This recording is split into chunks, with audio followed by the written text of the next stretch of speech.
to produce their own voice there, with a particular focus on how digital platforms, and interesting enough, we did use podcasts, how they have created these new intersections between art and activism. And so this idea of the continuation of the latest technology has always been there. And while to me, digital technology brings new challenges, it also brings new educational opportunities. And I do understand that, as do you, that the COVID-19 pandemic has kind of sped up this process of using digital platforms and technologies and how they were introduced. But this trend towards the use of digital in the classroom, the digital transformation, it's nothing new. Way before the pandemic, for example, the House of Commons of Science and Technology Committee has launched an inquiry about the impact of digital skills on education and the workplace back in 2016. 1 year before that, the Secretary of State of Education, or the Secretary of Education back then, spoke in an annual trade show saying that there has never been a more exciting time to consider and reconsider how emerging technologies may transform education.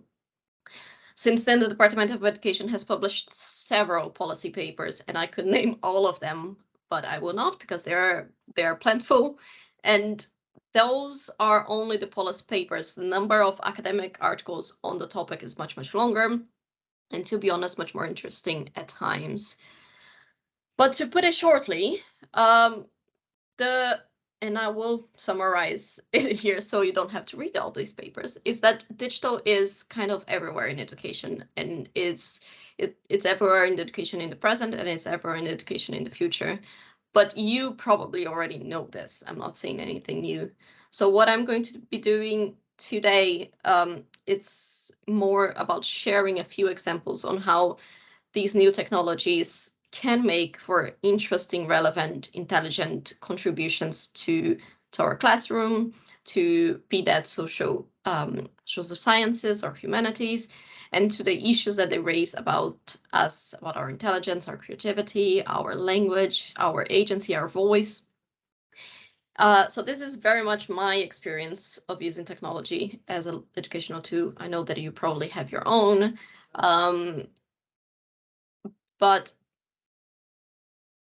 and I will not talk about the podcast as much because Valentina has already done a very good job at summarizing. So I will try not to do well on it.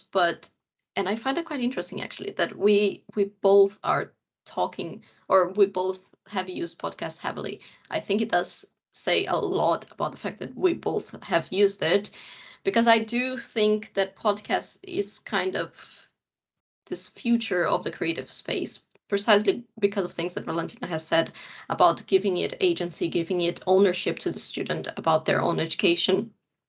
And I do think that is a good example of this new intersection between education, digital, and kind of entertainment. And I use entertainment here because of something that we're not going to have time to discuss it here, but there is this new idea that we are gradually having to create this show classroom because of the students' attention span. So this notion that podcast it's somewhat of an entertainment helps in keeping the students' attention span being used to our advantage. More than that, as Valentina also pointed out, I think it's a quick tool for capturing learning, especially because it can be created, edited, and made available, if you may, within minutes, which does help the students to respond critically and creatively to the material that you're giving them, as well as we already said, giving them their voice to debate any certain topic. Because I know that Valentina was focusing more on the classroom, I'm using a research more led example, kind of. But my previous research was on world making in the time of COVID-19, in which we looked at over 1.1 million articles in 12 different languages, covering, I think it was something like 110 or countries.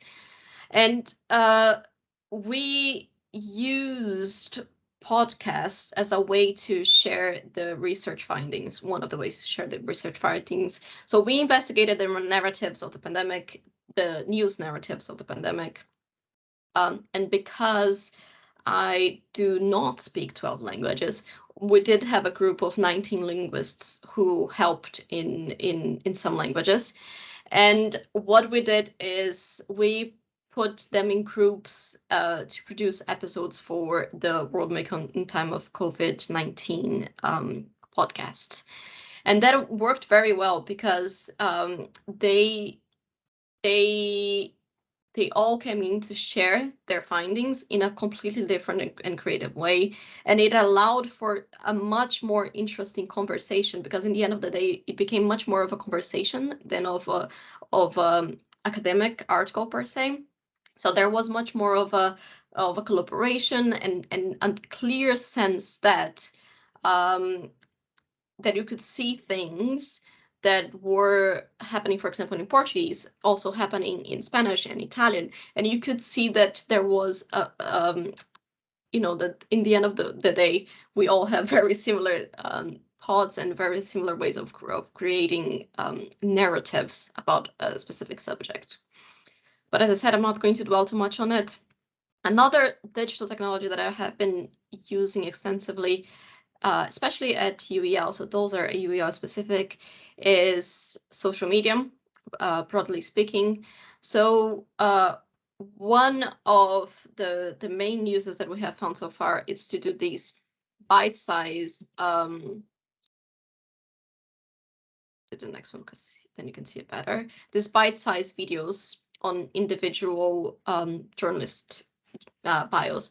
And these TikTok videos are both created and shared with the students. So they both are the agents of creating, but as well as using them in their classroom. I'll put this very briefly, but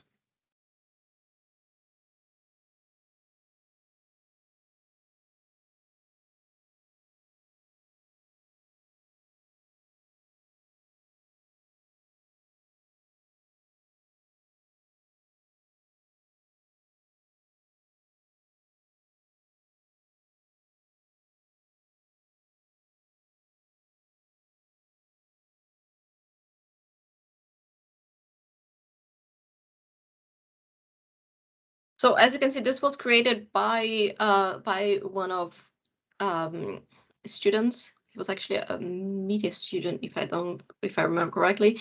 He was working as an intern for us to try to develop this, and this has been since incorporated into much of what we have been doing. Apart from it, we have also used TikTok extensively in the summer school, as you can see on the right-hand side. And as well as we have developed the Humans of London, um, kind of piggybacking on the idea of the Humans of New York, but using Instagram as a place to share journalistic interviews and to share to share interviews in a new way, in an easier way, in a way that is much more digestible for students.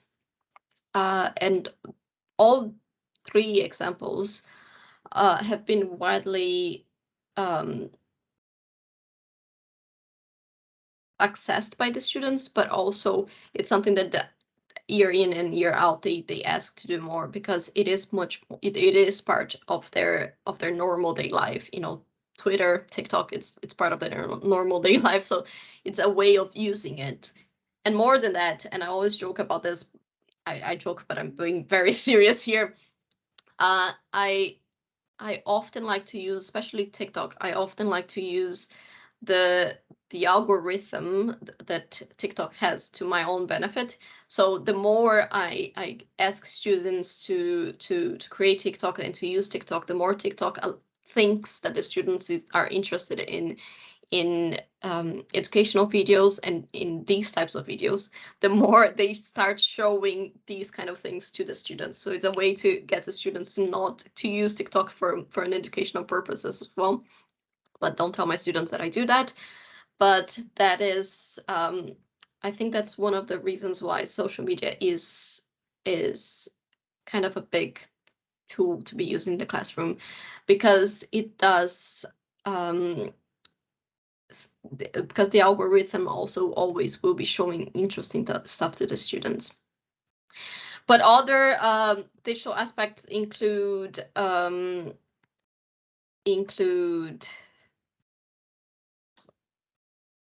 yes, a collaboration that we're doing now with the games team and the Eon XR on trying to bring virtual reality into the newsroom and the classroom. But also, there is a list of tutorials and digital sources that you can use. In back in 2020, yes, 2020, we and I say we, Postpens and I, so when we were doing my postdoc, we created a tutorial collection that has a number of self-learning online tutorials that precisely explore how critical digital pedagogies are used in the classroom.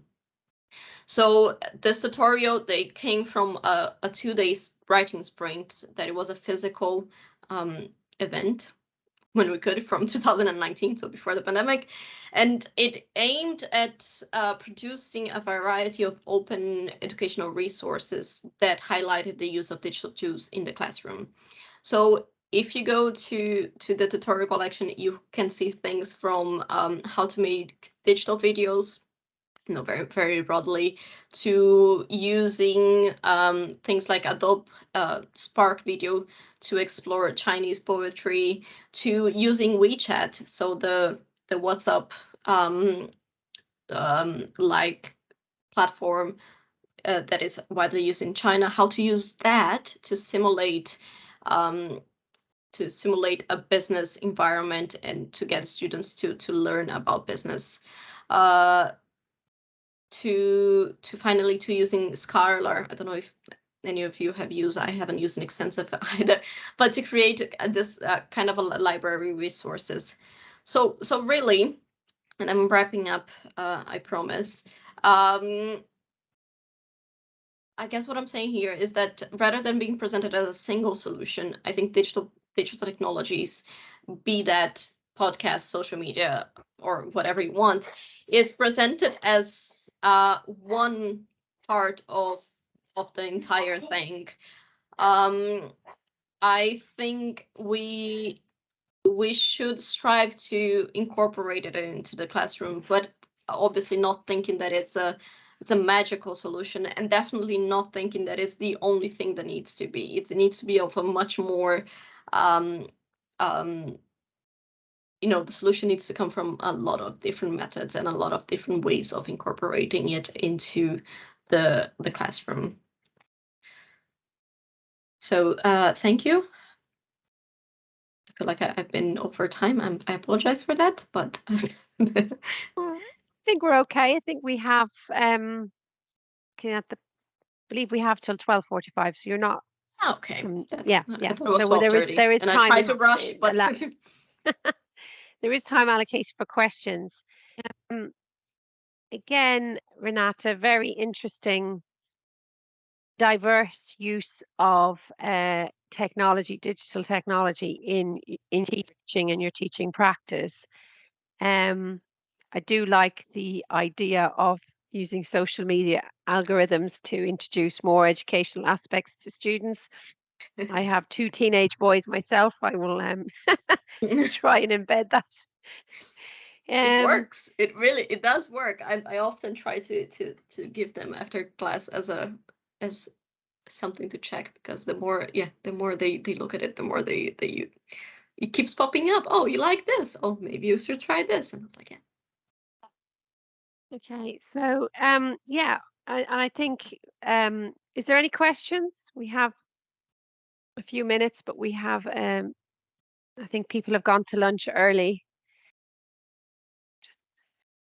Sorry, Don't worry. I have a person home from school because they had a tummy bug. Apologies for that. I'm going to stop the recording. Oh no, keep it going. So, is there any questions from anyone? Um, yeah, I think I do agree. The COVID pandemic has helped speed up digital transformation. But we've always used it from the very first moment I went into the classroom. I used Socrative or Kahoot. Um, but I think with technology, it would be beneficial for staff. And I think it's Valentina that mentioned she just finished her uh, PG cert in digital technologies or in distance learning or something before the pandemic. I think we could have all done with that support or that training before. Lots of people were thrown into the deep end. Um, but yeah, it does help keep students engaged, definitely, from even putting the Mentimeter, which we now have in UEL from the start of this academic year. And Kevin did some of those training courses last week on how to embed Mentimeter into our PowerPoint presentations. That will help. But yes, I definitely agree. I love your terminology, but it's to have the students more of they want to be entertained, so we do become an entertainer rather than a person who has a set skills and knowledge that we can help them understand more of. So yeah, very, very interesting. Um, any questions? No. Okay. Thank you very much, ladies, for two very insightful angles into the use of podcasts and social media in our teaching. And my sincere congratulations on your award and your achievement. Um, I'm astounded by, I was only there at the end, and I look forward to meeting you in a couple of weeks, face to face next time. digital Thank you. Thank digital you. technologies don't always help with the face to face. Okay, thank you very much. Thank you. Take Have a care. good day. Bye bye. Bye.